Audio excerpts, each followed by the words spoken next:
Hello friend. तो कैसे हैं आप लोग। आशा करता हूँ आप सभी अच्छे होंगे और आपकी स्टडी काफ़ी अच्छी चल रही होगी। तो देखो फ्रेंड्स, इस क्लास के अंदर मैंने सेलेक्टेड और इम्पोर्टेंट क्वेश्चन यहाँ पे लिए हैं। वही क्वेश्चन यहाँ पे लिए हैं जो एग्ज़ाम की दृष्टि से काफ़ी महत्वपूर्ण है। तो इस क्लास के अंदर आपको लगभग यहाँ पे 100 महत्वपूर्ण प्रश्न यहाँ पे देखने को मिलेंगे जो परीक्षा की दृष्टि से काफ़ी महत्वपूर्ण है। तो देखो फ्रेंड, जिन लोगों का कल यानी 18 दिसंबर 2020 को यहाँ पे पुलिस कांस्टेबल का पेपर है, तो उन सभी को मेरी तरफ से wish you all the best, good luck guys. सभी लोग अपना पेपर अच्छे से दें। तो चलिए क्लास को स्टार्ट करते हैं बिना किसी देरी के। फर्स्ट क्वेश्चन यहाँ पे देखेंगे, बिनसर वन्य जीव विहार किस जनपद में स्थित है। तो इसका राइट आंसर है ऑप्शन ए, अल्मोड़ा जनपद में बिनसर वन्य जीव विहार स्थित है। यह आपको ध्यान रखना है।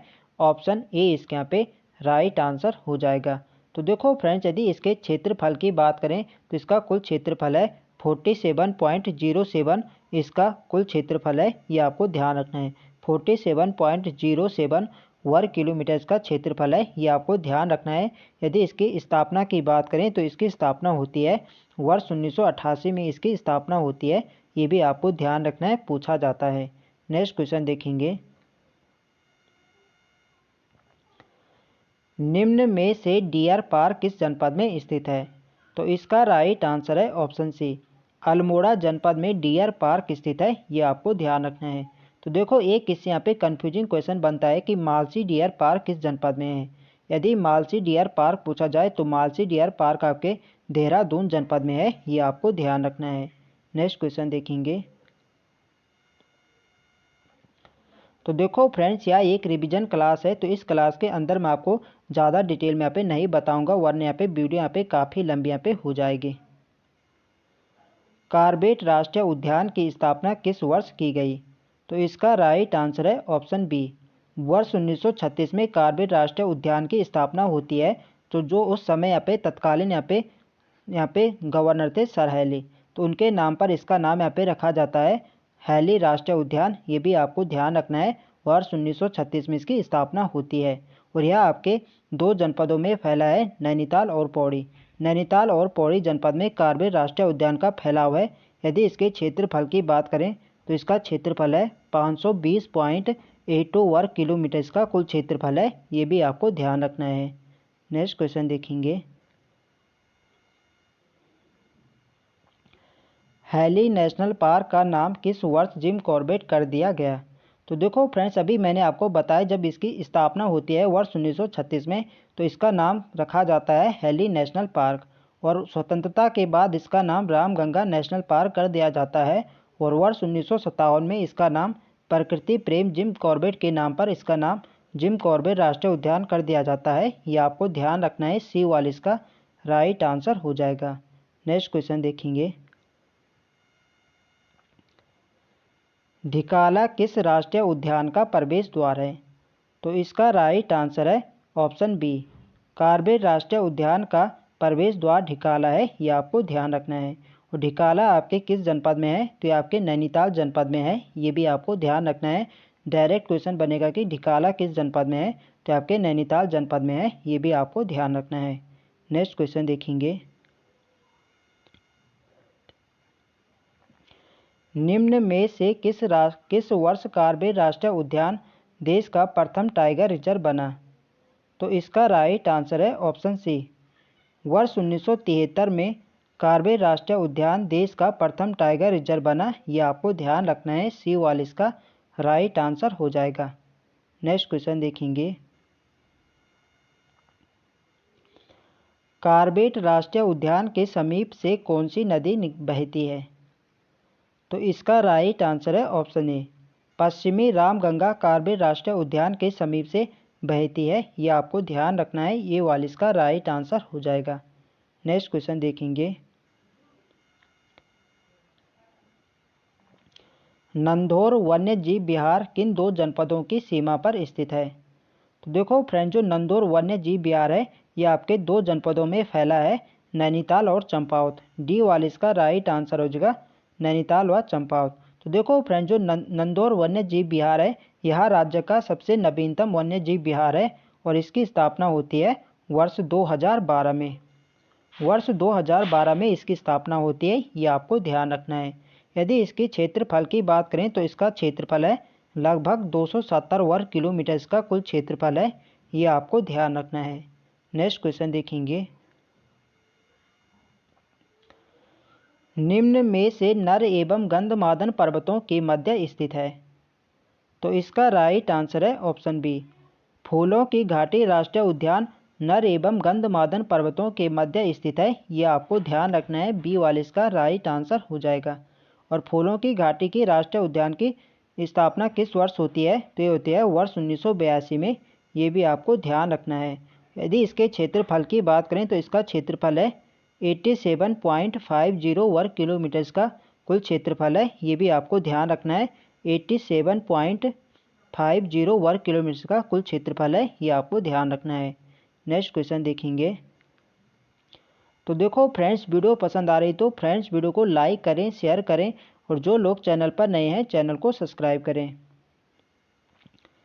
किस वर्ष यूनेस्को द्वारा नंदा देवी राष्ट्रीय उद्यान को विश्व धरोहर में शामिल किया गया? तो इसका राइट आंसर है ऑप्शन सी, वर्ष 1988 में नंदा देवी राष्ट्रीय उद्यान को विश्व धरोहर में शामिल किया जाता है, यह आपको ध्यान रखना है। तो देखो फ्रेंड, जो नंदा देवी राष्ट्रीय उद्यान है यह आपके चमोली जनपद में है और इसकी स्थापना होती है वर्ष 1982 में। ये भी आपको ध्यान रखना है, पूछा जाएगा कि नंदा देवी राष्ट्रीय उद्यान की स्थापना किस वर्ष हुई थी? तो हुई थी वर्ष 1982 में, ये आपको ध्यान रखना है। यदि इसके क्षेत्रफल की बात करें तो इसका कुल क्षेत्रफल है 624 वर्ग किलोमीटर का कुल क्षेत्रफल है, ये भी आपको ध्यान रखना है। नेक्स्ट क्वेश्चन देखेंगे, केदारनाथ वन्य जीव विहार की स्थापना किस वर्ष हुई? तो इसका राइट आंसर है ऑप्शन बी, 1972 में केदारनाथ वन्य जीव विहार की स्थापना होती है, ये आपको ध्यान रखना है। तो यदि इसके फैलाव की बात करें तो देखो फ्रेंड, जो केदारनाथ वन्य जीव विहार है इसका फैलाव 2 जनपदों में है, चमोली और रुद्रप्रयाग जनपद में इसका फैलाव है। यदि इसके क्षेत्रफल की बात करें तो इसका कुल क्षेत्रफल है 957 वर्ग किलोमीटर का कुल क्षेत्रफल है, यह आपको ध्यान रखना है। और यह राज्य का सबसे बड़ा वन्य जीव विहार है, ये भी आपको ध्यान रखना है। यदि सबसे छोटे वन्य जीव विहार की बात करें तो आपका मसूरी, ये आपको ध्यान रखना है। नेक्स्ट क्वेश्चन देखेंगे,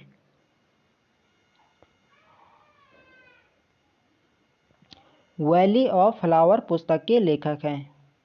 तो इसका राइट आंसर है option A, Frank Smythe valley of flower पुस्तक के लेखक हैं, यह आपको ध्यान रखना है। ऑप्शन ए इसका राइट आंसर हो जाएगा। तो देखो फ्रेंड्स, फ्रैंक स्माइथ ने ही फूलों की घाटी की खोज करी थी वर्ष 1931 में, ये भी आपको ध्यान रखना है। क्वेश्चन यहाँ पे पूछा जाए कि फ्रैंक स्माइथ ने फूलों की घाटी की खोज किस वर्ष करी थी? तो ये करी थी वर्ष 1931 में, ये आपको ध्यान रखना है। और इसी पर इन्होंने वैली ऑफ फ्लावर पुस्तक लिखी है, ये आपको ध्यान रखना है। नेक्स्ट क्वेश्चन देखेंगे, निम्न में फूलों की घाटी में कौन सी नदी बहती है? तो इसका राइट आंसर है ऑप्शन सी, पुष्पावती नदी फूलों की घाटी में बहती है, यह आपको ध्यान रखना है। सी वाला इसका राइट आंसर हो जाएगा। नेक्स्ट क्वेश्चन देखेंगे, फूलों की घाटी में फूल खिलने का समय है? तो इसका राइट आंसर है ऑप्शन बी, जुलाई से अक्टूबर के महीने फूलों की घाटी में फूल खिलते हैं, ये आपको ध्यान रखना है। बी वाले इसका राइट आंसर हो जाएगा। नेक्स्ट क्वेश्चन देखेंगे, उत्तराखंड का प्रथम चिड़ियाघर मालसी डियर पार्क किस जनपद में स्थित है? तो इसका राइट आंसर है ऑप्शन ए, इसका राइट आंसर है ऑप्शन बी, देहरादून जनपद में मालसी डियर पार्क स्थित है, ये आपको ध्यान रखना है। बी वाले इसका राइट आंसर हो जाएगा। तो देखो फ्रेंड्स, यदि केवल डियर पार्क पूछा जाए तो डियर पार्क आपके अल्मोड़ा जनपद में है और मालसी डियर पार्क आपके देहरादून में है। और मालसी डियर पार्क उत्तराखंड का प्रथम चिड़ियाघर है, ये आपको ध्यान रखना है। नेक्स्ट क्वेश्चन देखेंगे, निम्न में कौन सम्मिलित नहीं है? तो यहाँ पे आप लोग देख सकते हैं, एक तरफ यहाँ पे राष्ट्रीय उद्यान दिए गए हैं और एक तरफ उनके यहाँ पे स्थापना वर्ष यहाँ पे दिया गया है। तो यहाँ पे देखेंगे, कार्बेट राष्ट्रीय उद्यान इसकी स्थापना वर्ष 1936 में होती है, बिल्कुल सही है। नंदा देवी राष्ट्रीय उद्यान इसकी वर्ष 1982 में होती है, बिल्कुल सही है। फूलों की घाटी राष्ट्रीय उद्यान वर्ष 1983। तो सी वाले इसके यहाँ पे गलत हो जाएगा। फूलों की घाटी राष्ट्रीय उद्यान की स्थापना भी वर्ष 1982 में होती है, ये आपको ध्यान रखना है। और गंगोत्री राष्ट्रीय उद्यान की स्थापना होती है वर्ष 1989 में, ये आपको ध्यान रखना है। तो सी वाले यहाँ पे राइट आंसर हो जाएगा। सी वाले यहाँ पे सही सुमेलित नहीं है, ये आपको ध्यान रखना है। नेक्स्ट क्वेश्चन देखेंगे। उत्तराखंड का सबसे बड़ा राष्ट्रीय उद्यान है। तो इसका राइट आंसर है ऑप्शन डी, गंगोत्री राष्ट्रीय उद्यान उत्तराखंड का सबसे बड़ा राष्ट्रीय उद्यान है, ये आपको ध्यान रखना है। तो देखो फ्रेंड, जो गंगोत्री राष्ट्रीय उद्यान है यह आपके उत्तरकाशी जनपद में है और इसकी स्थापना होती है वर्ष 1989 में। यदि इसके क्षेत्रफल की बात करें तो इसका कुल क्षेत्रफल है 2390 वर्ग किलोमीटर, इसका कुल क्षेत्रफल है, ये आपको ध्यान रखना है। और यह राज्य का सबसे बड़ा राष्ट्रीय उद्यान है, ये आपको ध्यान रखना है। नेक्स्ट क्वेश्चन देखेंगे। निम्न में कौन सम्मिलित नहीं है। तो यहाँ पे बताना है कौन सम्मिलित नहीं है। एक तरफ यहाँ पे राष्ट्रीय उद्यान दिए गए हैं और एक तरफ इनका यहाँ पे क्षेत्रफल यहाँ पे दिया गया है। तो यहाँ पे देखेंगे फूलों की घाटी राष्ट्रीय उद्यान 820.82 वर्ग किलोमीटर। तो ये वाले यहाँ पे गलत हो जाएगा। जो फूलों की घाटी राष्ट्रीय उद्यान है यह राज्य की सबसे छोटी राष्ट्रीय उद्यान है और इसका जो क्षेत्रफल है यह है 87.50। तो ये वाले यहाँ पे सही सुमेलित नहीं है, ये आपको ध्यान रखना है। तो यहाँ पे देखेंगे कार्बे राष्ट्रीय उद्यान 520.82 वर्ग किलोमीटर बिल्कुल सही है। नंदा देवी राष्ट्रीय उद्यान 624 बिल्कुल सही है। गंगोत्री राष्ट्रीय उद्यान 2390 वर्ग किलोमीटर बिल्कुल सही है। तो ये वाले इसके यहाँ पे सही आंसर हो जाएगा। फूलों की घाटी राष्ट्रीय उद्यान यहाँ पे सही सुमेलित नहीं है। इसका जो क्षेत्रफल है ये है 87.50 वर्ग किलोमीटर, ये आपको ध्यान रखना है। और फूलों की घाटी राष्ट्रीय उद्यान राज्य का सबसे छोटा राष्ट्रीय उद्यान है, ये भी आपको ध्यान रखना है। यदि सबसे बड़ा पूछा जाए तो सबसे बड़ा है गंगोत्री राष्ट्रीय उद्यान जो कि उत्तरकाशी जनपद में है। नेक्स्ट क्वेश्चन देखेंगे। गोविंद वन्य जीव विहार की स्थापना किस वर्ष की गई। तो इसका राइट आंसर है ऑप्शन बी, वर्ष 1955 में गोविंद वन्य जीव विहार की स्थापना होती है, ये आपको ध्यान रखना है। तो देखो फ्रेंड, जो गोविंद वन्य जीव विहार है यह आपके उत्तरकाशी जनपद में है, ये आपको ध्यान रखना है। और यह राज्य का सबसे पुराना वन्य जीव विहार है, ये भी आपको ध्यान रखना है। क्वेश्चन बनेगा कि राज्य का सबसे पुराना वन्य जीव विहार है, तो यह गोविंद वन्य जीव विहार और इसकी स्थापना होती है वर्ष 1955 में। यदि इसके क्षेत्रफल की बात करें तो इसका क्षेत्रफल है 485 वर्ग किलोमीटर, इसका कुल क्षेत्रफल है, ये भी आपको ध्यान रखना है। नेक्स्ट क्वेश्चन देखेंगे। राज्य का सबसे बड़ा वन्य जीव विहार है। तो इसका राइट आंसर है ऑप्शन सी, केदारनाथ वन्य जीव विहार राज्य का सबसे बड़ा वन्य जीव विहार है, ये आपको ध्यान रखना है। यदि इसके क्षेत्रफल की बात करें तो इसका कुल क्षेत्रफल है 957 वर्ग किलोमीटर, इसका कुल क्षेत्रफल है, ये आपको ध्यान रखना है। और इसका फैलाव 2 जनपदों में है, चमोली और रुद्रप्रयाग, ये भी आपको ध्यान रखना है। यदि राज्य के सबसे छोटे वन्य जीव विहार की बात करें तो आपका मसूरी वन्य जीव विहार, इसका कुल क्षेत्रफल है 11 वर्ग किलोमीटर, इसका कुल क्षेत्रफल है, ये भी आपको ध्यान रखना है। नेक्स्ट क्वेश्चन देखेंगे। ढकरानी परियोजना किस जनपद में स्थित है। तो इसका राइट आंसर है ऑप्शन ए, देहरादून में ढकरानी परियोजना स्थित है, ये आपको ध्यान रखना है। नेक्स्ट क्वेश्चन देखेंगे। उत्तर भारत की प्रथम विद्युत संयंत्र ग्लोगी जल विद्युत परियोजना स्थित है।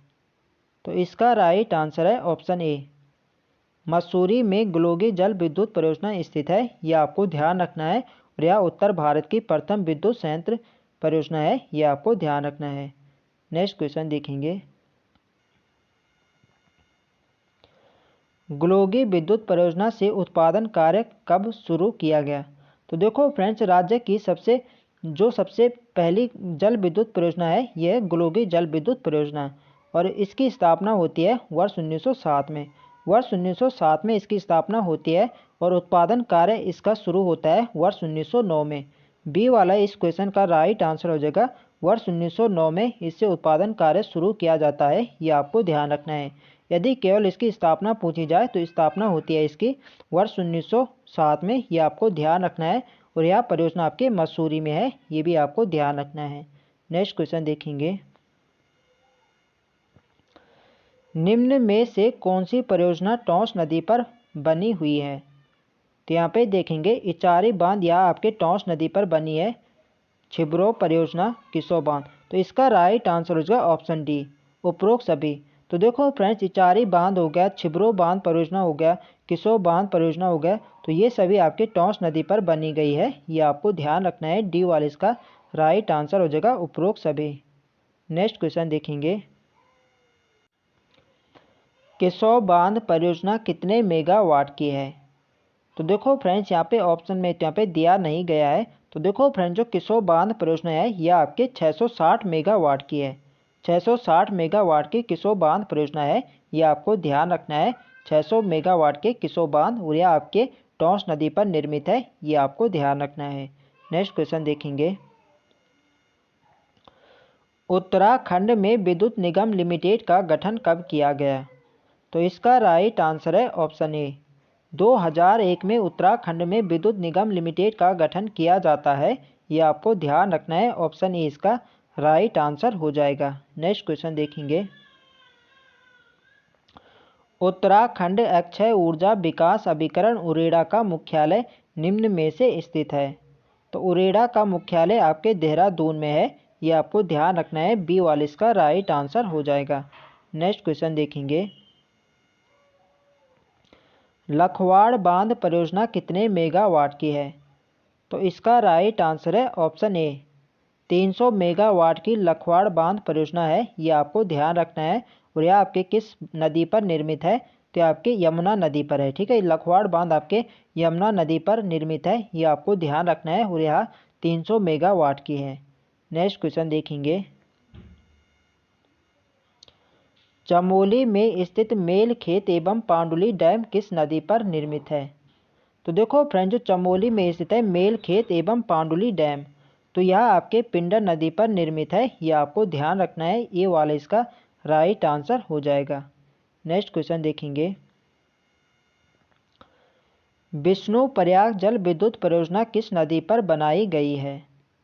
तो इसका राइट आंसर है ऑप्शन बी, अलकनंदा नदी पर बनाई गई है विष्णु प्रयाग जल विद्युत परियोजना, ये आपको ध्यान रखना है। बी वाले इसका राइट आंसर हो जाएगा।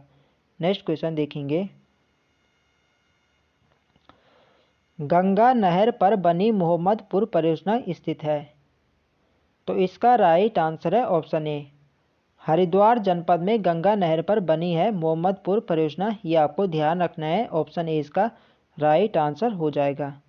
नेक्स्ट क्वेश्चन देखेंगे, कोटेश्वर बांध परियोजना कितने मेगावाट की है? तो इसका राइट आंसर है ऑप्शन ए, 400 मेगावाट की परियोजना है कोटेश्वर बांध परियोजना, ये आपको ध्यान रखना है। ऑप्शन ए इसका राइट आंसर हो जाएगा। नेक्स्ट क्वेश्चन देखेंगे, एशिया का सबसे ऊंचा एवं दुनिया का चौथा सबसे ऊंचा बांध है? तो देखो फ्रेंड्स, एशिया का तो सबसे ऊंचा है और दुनिया का चौथा सबसे ऊंचा बांध है, वो है आपका टिहरी बांध। ठीक है, बी वाले इसका राइट आंसर हो जाएगा। टिहरी बांध एशिया का सबसे ऊंचा एवं दुनिया का चौथा सबसे ऊंचा बांध है, ये आपको ध्यान रखना है। नेक्स्ट क्वेश्चन देखेंगे,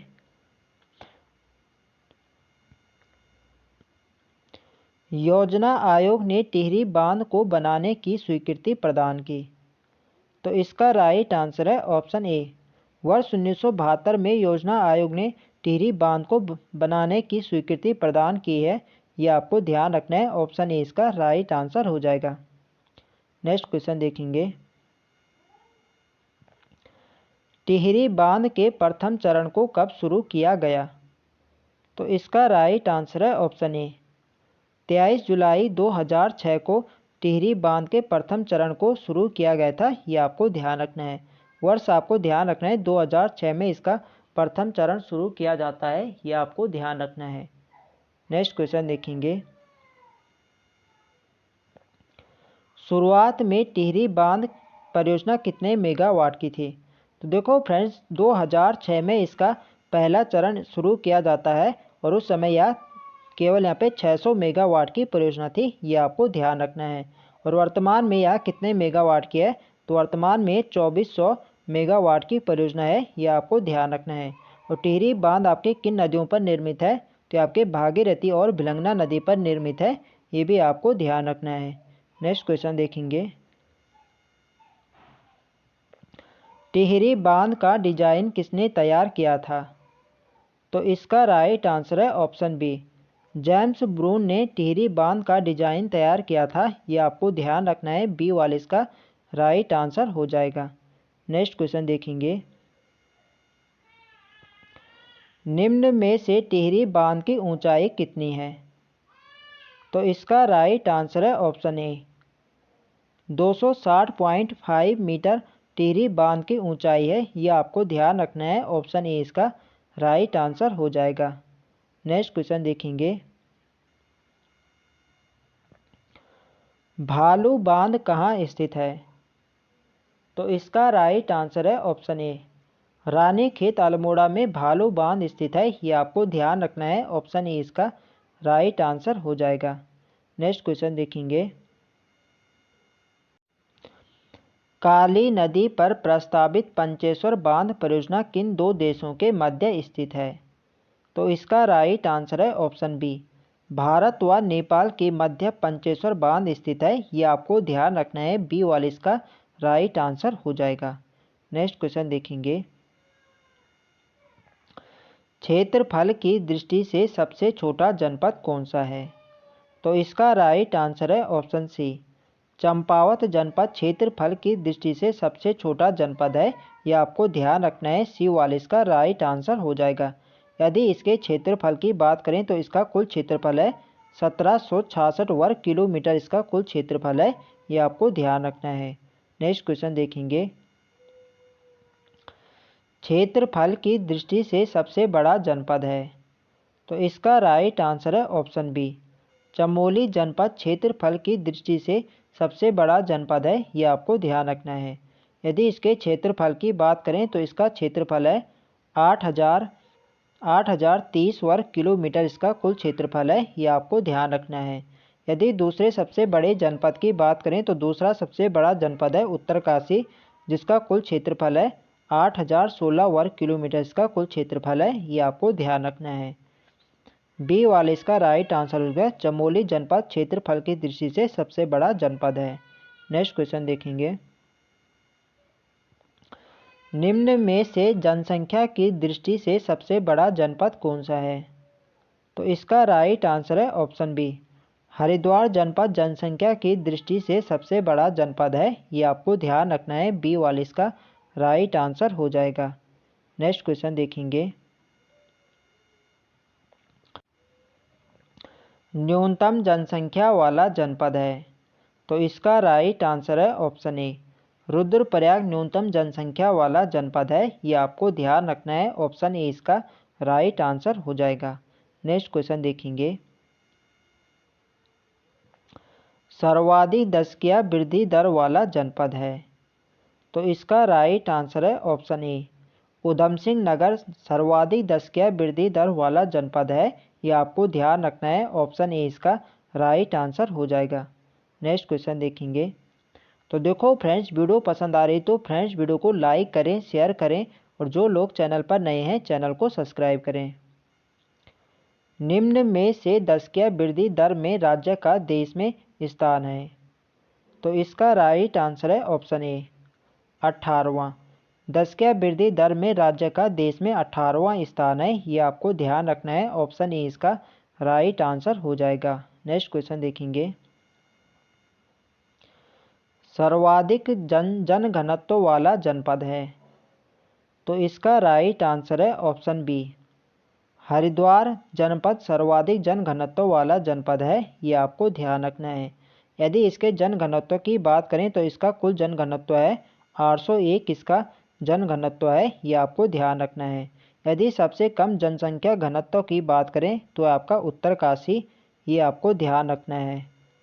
तो यहाँ पे अगला क्वेश्चन यही है, न्यूनतम जनघनत्व वाला जनपद कौन सा है, तो न्यूनतम जनघनत्व वाला है उत्तरकाशी, जिसका जनघनत्व है 41, मात्र 41 उत्तरकाशी जनपद का जनघनत्व है, ये आपको ध्यान रखना है। नेक्स्ट क्वेश्चन देखेंगे, न्यूनतम जनघनत्व वाले जनपदों में कौन सा युग्म सही है? तो इसका राइट आंसर है ऑप्शन डी, उपरोक्त सभी। चमोली जनपद का जनघनत्व 49 है, पिथौरागढ़ का 68 है और बागेश्वर का 116 है। ये आपको ध्यान रखना है। डी वाले इसका राइट आंसर हो जाएगा। नेक्स्ट क्वेश्चन देखेंगे। सर्वाधिक लिंगानुपात वाला जनपद है? तो इसका राइट आंसर है ऑप्शन सी, अल्मोड़ा। अल्मोड़ा सर्वाधिक लिंगानुपात वाला जनपद है। ये आपको ध्यान रखना है। यदि इसके लिंगानुपात की बात करें तो इसका लिंगानुपात है 1139। 1139 इसका लिंगानुपात है। ये आपको ध्यान रखना है। यदि सबसे कम लिंगानुपात की बात करें तो होगा आपका हरिद्वार। हरिद्वार का लिंगानुपात है 830। ये भी आपको ध्यान रखना है। सबसे कम लिंगानुपात वाला जनपद हरिद्वार है। ये आपको ध्यान रखना है। नेक्स्ट क्वेश्चन देखेंगे। तो नेक्स्ट क्वेश्चन यहाँ पे वही है, न्यूनतम लिंगानुपात वाला जनपद है। तो न्यूनतम लिंगानुपात वाला है हरिद्वार। नेक्स्ट क्वेश्चन देखेंगे। लिंगानुपात की दृष्टि से कौन सा जनपद सही है? तो इसका राइट आंसर हो जाएगा ऑप्शन डी, उपरोक्त सभी। हरिद्वार का है 830, अल्मोड़ा का है 1139 और उधमसिंह नगर का है 920। इम्पोर्टेंट ये दो है क्योंकि सर्वाधिक अल्मोड़ा का है और सबसे कम है हरिद्वार का। ये आपको ध्यान रखना है। नेक्स्ट क्वेश्चन देखेंगे। सर्वाधिक पुरुष साक्षरता दर वाला जनपद कौन सा है? तो इसका राइट आंसर है ऑप्शन बी, रुद्रप्रयाग सर्वाधिक पुरुष साक्षरता दर वाला जनपद है। ये आपको ध्यान रखना है। बी वाले इसका राइट आंसर हो जाएगा। नेक्स्ट क्वेश्चन देखेंगे। न्यूनतम साक्षरता वाला जनपद कौन सा है? तो न्यूनतम साक्षरता दर वाला जनपद आपका उधम सिंह नगर है। ये आपको ध्यान रखना है। ऑप्शन ए इसका राइट आंसर हो जाएगा। नेक्स्ट क्वेश्चन देखेंगे। औसत साक्षरता की दृष्टि से राज्य का देश में कौन सा स्थान है? तो इसका राइट आंसर है ऑप्शन बी, 17वां। औसत साक्षरता दृष्टि से राज्य का देश में 17वां स्थान है। ये आपको ध्यान रखना है। बी वाले इसका राइट आंसर हो जाएगा। नेक्स्ट क्वेश्चन है, लिंगानुपात की दृष्टि से राज्य का देश में कौन सा स्थान है? तो इसका राइट आंसर है ऑप्शन बी, 13वां। लिंगानुपात की दृष्टि से राज्य का देश में 13वां स्थान है। ये आपको ध्यान रखना है। नेक्स्ट क्वेश्चन देखेंगे। सर्वाधिक महिला साक्षरता वाला जनपद कौन सा है? तो इसका राइट आंसर है ऑप्शन बी, देहरादून सर्वाधिक महिला साक्षरता वाला जनपद है। ये आपको ध्यान रखना है। बी वाले इसका राइट आंसर हो जाएगा। नेक्स्ट क्वेश्चन देखेंगे। निम्न में से न्यूनतम महिला साक्षरता किस जनपद की है? तो इसका राइट आंसर है ऑप्शन सी, उत्तरकाशी जनपद की सबसे कम महिला साक्षरता दर है। ये आपको ध्यान रखना है। सी वाले इसका राइट आंसर हो जाएगा। न्यूनतम महिला साक्षरता वाला जनपद उत्तरकाशी है। ये आपको ध्यान रखना है। नेक्स्ट क्वेश्चन देखेंगे। महिला साक्षरता की दृष्टि से राज्य का देश में कौन सा स्थान है?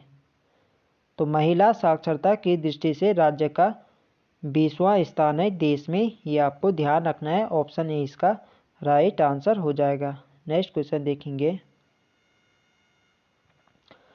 सर्वाधिक शिशु लिंगानुपात वाला जनपद है? तो इसका राइट आंसर है ऑप्शन ए, अल्मोड़ा सर्वाधिक शिशु लिंगानुपात वाला जनपद है। ये आपको ध्यान रखना है। ऑप्शन ए इसका राइट आंसर हो जाएगा। नेक्स्ट क्वेश्चन देखेंगे।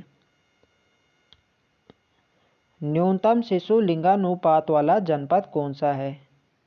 तो इसका राइट आंसर है ऑप्शन सी, पिथौरागढ़ न्यूनतम शिशु लिंगानुपात वाला जनपद है। ये आपको ध्यान रखना है। ऑप्शन सी इसका राइट आंसर हो जाएगा। नेक्स्ट क्वेश्चन देखेंगे। सर्वाधिक नगरीय जनसंख्या वाला जनपद है? तो इसका राइट आंसर है ऑप्शन ए, देहरादून सर्वाधिक नगरीय जनसंख्या वाला जनपद है। ये आपको ध्यान रखना है। ऑप्शन ए इसका राइट आंसर हो जाएगा। तो देखो फ्रेंड्स, यदि यहाँ पे सर्वाधिक जनसंख्या वाला जनपद पूछा जाए तो होगा हरिद्वार। यदि नगरीय जनसंख्या वाला पूछा जाए तो होगा देहरादून। ये आपको ध्यान रखना है। नेक्स्ट क्वेश्चन देखेंगे। सबसे कम नगरीय जनसंख्या वाला जनपद है, तो इसका राइट आंसर है ऑप्शन ए, बागेश्वर सबसे कम नगरीय जनसंख्या वाला जनपद है। ये आपको ध्यान रखना है। ऑप्शन ए इसका राइट आंसर हो जाएगा। नेक्स्ट क्वेश्चन देखेंगे। सर्वाधिक अनुसूचित जाति जनसंख्या वाला जनपद है, तो इसका राइट आंसर है ऑप्शन बी, हरिद्वार सर्वाधिक अनुसूचित जाति यानी एससी की यहाँ पे बात हो रही है। सर्वाधिक एससी वाला जनपद आपका हरिद्वार है। ये आपको ध्यान रखना है। नेक्स्ट क्वेश्चन देखेंगे। न्यूनतम अनुसूचित जाति जनसंख्या वाला जनपद है, तो इसका राइट आंसर है ऑप्शन सी, चंपावत न्यूनतम एससी वाला जनपद है। ये आपको ध्यान रखना है। सी वाला इसका राइट आंसर हो जाएगा। नेक्स्ट क्वेश्चन देखेंगे। सर्वाधिक अनुसूचित जनजाति वाला जनपद है, तो यहाँ पे एसटी की यहाँ पे बात हो रही है। तो सर्वाधिक एसटी वाला जनपद आपका उधम सिंह नगर है। ये आपको ध्यान रखना है। ऑप्शन ए इसका राइट आंसर हो जाएगा। नेक्स्ट क्वेश्चन देखेंगे। न्यूनतम अनुसूचित जनजाति जनसंख्या वाला जनपद है, तो न्यूनतम अनुसूचित जनजाति यानी एसटी की यहाँ पे बात हो रही है। तो सबसे कम एसटी वाला जनपद आपका रुद्रप्रयाग है। ये आपको ध्यान रखना है। बी वाला इसका राइट आंसर हो जाएगा। नेक्स्ट क्वेश्चन देखेंगे।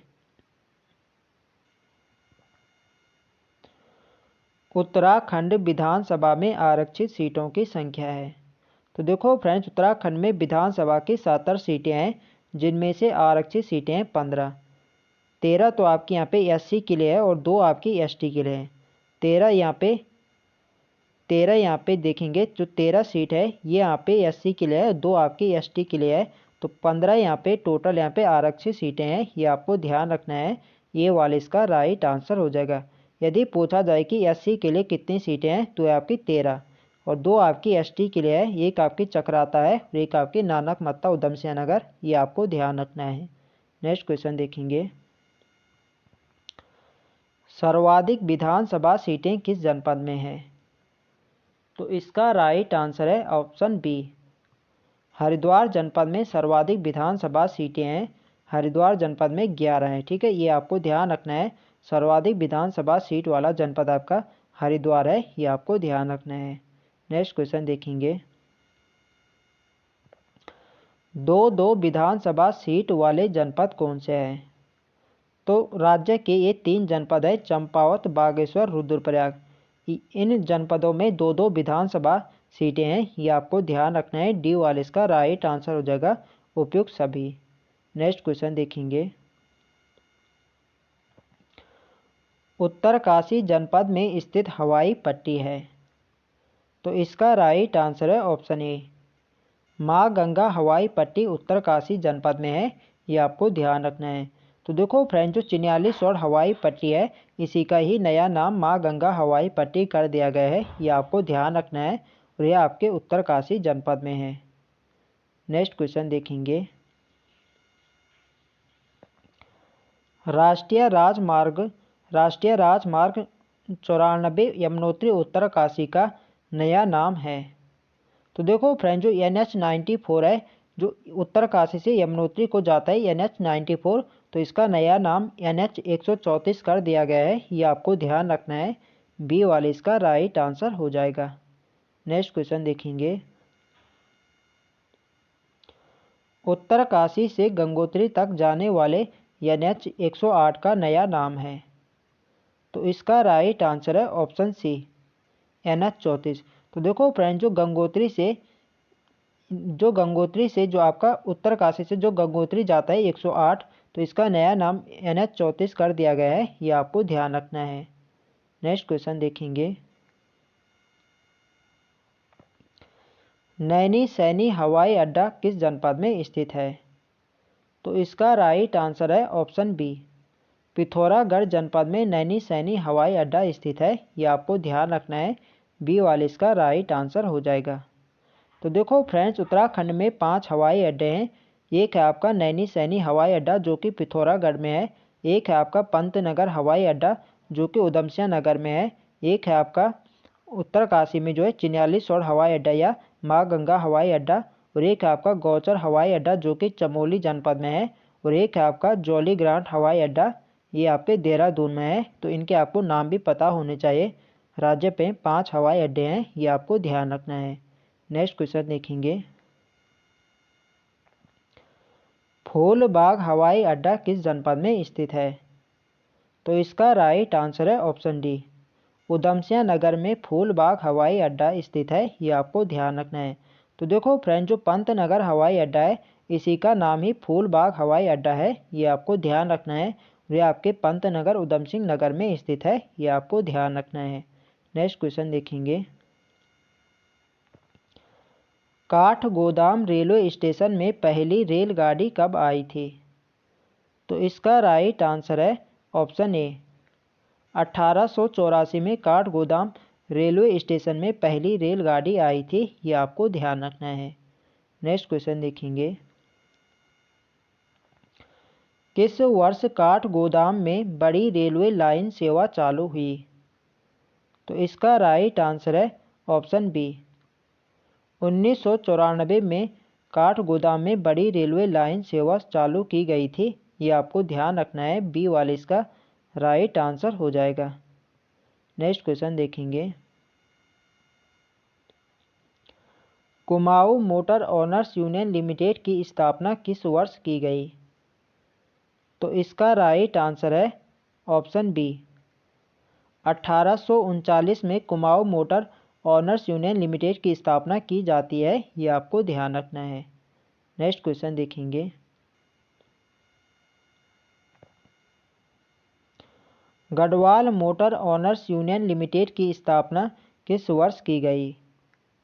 तो इसका राइट आंसर है ऑप्शन सी, 1941 में Garhwal motor owners union limited की स्थापना की जाती है, ये आपको ध्यान रखना है। कुमाऊं की होती है 1839 में और गढ़वाल की होती है 1941 में, ये आपको ध्यान रखना है। नेक्स्ट क्वेश्चन देखेंगे, देहरादून जनपद को रेलवे से जोड़ा गया। तो इसका राइट आंसर है ऑप्शन ए, वर्ष 1900 में देहरादून जनपद को रेलवे से जोड़ा जाता है, ये आपको ध्यान रखना है। ऑप्शन ए इसका राइट आंसर हो जाएगा। नेक्स्ट क्वेश्चन देखेंगे, देहरादून जनपद का प्राचीन नाम क्या है? तो इसका राइट आंसर है ऑप्शन सी, पृथ्वीपुर देहरादून जनपद का प्राचीन नाम है, ये आपको ध्यान रखना है। सी वाले इसका राइट आंसर हो जाएगा। नेक्स्ट क्वेश्चन देखेंगे, नैनीताल जनपद का प्राचीन नाम है।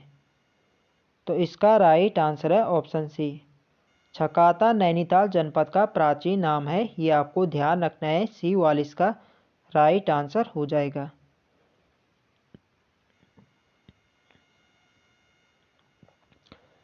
राम क्षेत्र एवं राजाओं की घाटी किस जनपद को कहा जाता है? तो इसका राइट आंसर है ऑप्शन ए, अल्मोड़ा जनपद को राम क्षेत्र एवं राजाओं की घाटी कहा जाता है, ये आपको ध्यान रखना है। ऑप्शन ए इसका राइट आंसर हो जाएगा। नेक्स्ट क्वेश्चन देखेंगे,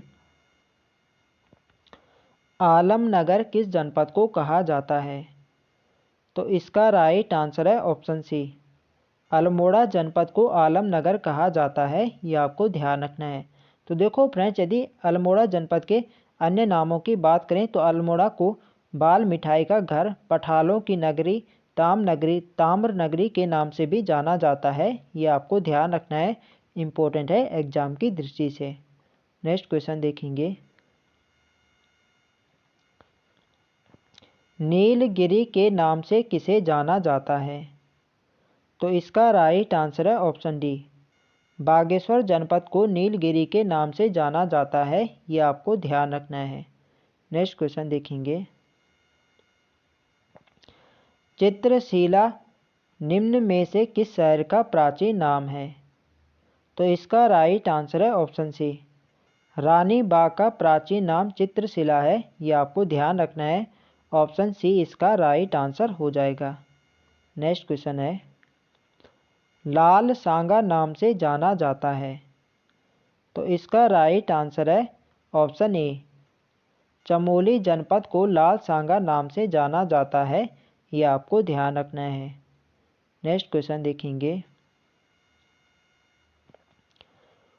कौन सा एक नाम चंपावत जनपद का है, तो इसका राइट आंसर है ऑप्शन सी, कुमू। कुमू नाम से चंपावत जनपद को जाना जाता है, ये आपको ध्यान रखना है। सी वाली इसका राइट आंसर हो जाएगा। नेक्स्ट क्वेश्चन देखेंगे, निम्न में से कौन सा शहर बलना नाम से जाना जाता है, तो इसका राइट आंसर है ऑप्शन बी, कौसानी। कौसानी शहर बलना नाम से जाना जाता है, ये आपको ध्यान रखना है। और भारत का स्विट्ज़रलैंड भी कौसानी को कहा जाता है, और ये कौसानी को भारत का स्विट्ज़रलैंड कहा था महात्मा गांधी ने, ये भी आपको ध्यान रखना है। नेक्स्ट क्वेश्चन देखेंगे,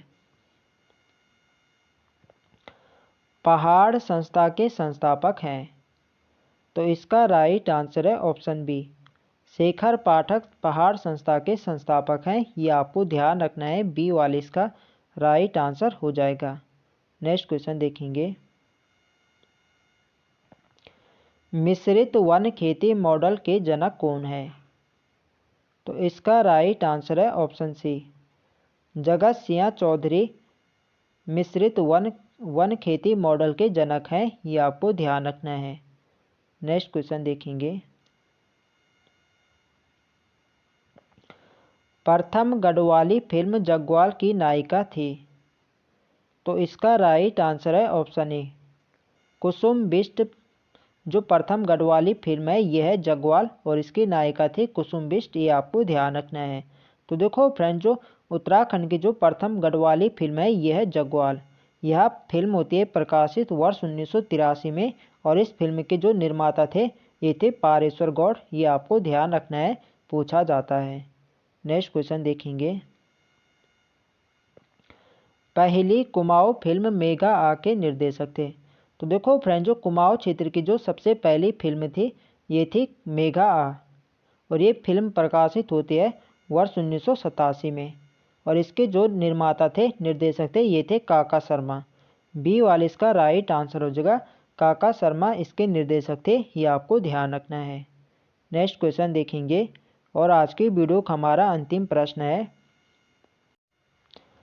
डालियों का दगड़िया संगठन के संस्थापक हैं, तो इसका राइट आंसर है ऑप्शन बी, चंडी प्रसाद भट्ट डालियों का दगड़िया संगठन के संस्थापक हैं, ये आपको ध्यान रखना है। बी वाले इसका राइट आंसर हो जाएगा, चंडी प्रसाद भट्ट डालियों का दगड़िया संगठन के संस्थापक हैं, ये आपको ध्यान रखना है। तो फ्रेंड्स, ये थे आज हमारे महत्वपूर्ण प्रश्न। तो आई होप आपको वीडियो अच्छी लगी, तो फ्रेंड्स वीडियो को लाइक करें, शेयर करें, और जो लोग चैनल पर नए हैं चैनल को सब्सक्राइब करें। तो जिन लोगों का कल यहाँ पे पुलिस कांस्टेबल का पेपर है, तो उन सभी को अगेन यहाँ पे wish you all the best, good luck सभी को। तो मिलते हैं नेक्स्ट वीडियो में, तब तक के लिए जय हिंद दोस्तों।